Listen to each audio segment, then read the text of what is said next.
My dream is to be the most famous idol in the world. Upon first glance, my life seems so amazing. All the fans, money, and complete spotlight. But when you look past those things, there's so much work behind the scenes. Hours of practice, sleepless nights, and judging eyes almost everywhere. I was willing to sacrifice everything for my dream. My family and I cut all ties, so the only person I could truly depend on was my manager. Even though sometimes he wouldn't make the best decision for me, he always made the best decision for my career. It's not like I had any other choice than to trust him. I gave up almost everything when I signed that contract to become a star. After my first 5 singles topped the charts for weeks, my company decided that I should release an album and get ready for a world tour soon after. Just the thought of it made me want to jump up and down. This was something I dreamed about ever since I was a kid. To promote my singles, I was invited to a TV show along with another famous idol, known as Phoenix. He didn't seem like a bad guy, so I tried my best to be friendly towards him. I thought I was doing a good job, until after we finished filming, my manager pulled me aside and started to scold me. "Are you stupid?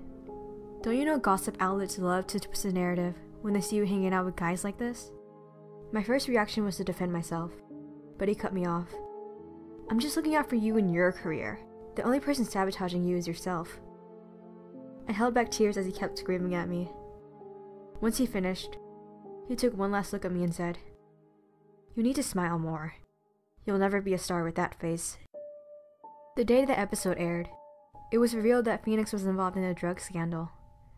On the day of our shoot, an employee found pills in his bag.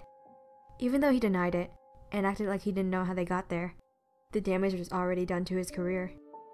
By association, people started to accuse me of doing drugs as well. Reading the comments caused me to bite my fingernails. I wasn't used to this much hate, since I've never had a scandal before. My manager watched me from the doorway, a disapproving look on his face. Then he repeated what he told me in the dressing room. "You should smile more. You'll never be a star with that face." I apologized to him for not listening, and it was the most satisfied I'd ever seen him. The next couple of months were a blur as I prepared for my album's release. In order to make it up to my manager, he demanded I put in twice the amount of effort I did before. I practiced for hours at the studio and almost never got time to rest. He controlled my entire diet, when I got breaks, and who I contacted. It seemed like a never-ending cycle. However, the light at the end of the tunnel kept me sane. Once I got this over with, I'd be able to go on tour and see my real fans. My manager constantly reminded me to smile, even if no one else was there. He called it practicing how to be happy. On my album's release date, I got little to no sleep. The pills I took caused my hands to shake, and my mind kept telling me no one would want to hear my music. No one thinks I'm pretty. No one thinks I'm worth their time. But my manager's words stayed in my mind. The certain moments I practiced being happy kicked in, and a big smile adorned my face. No matter what anyone else thinks, I was going to be successful. I was meant to be a star. My album would be a hit. The next month I went on tour. My first concert was in a huge city, with the biggest stadium I'd ever performed in. I hadn't slept in the past week because of how chaotic everything had been. My dressing room was filled with frantic crew members and makeup artists, as I rushed to put the finishing touches on my set. The entire venue was packed, and my heart rate quickened as I heard the cheering of fans through the curtains. My makeup was flawless, my outfit was perfect, and it seemed like everything was going to plan. Not once did I let my smile leave my face.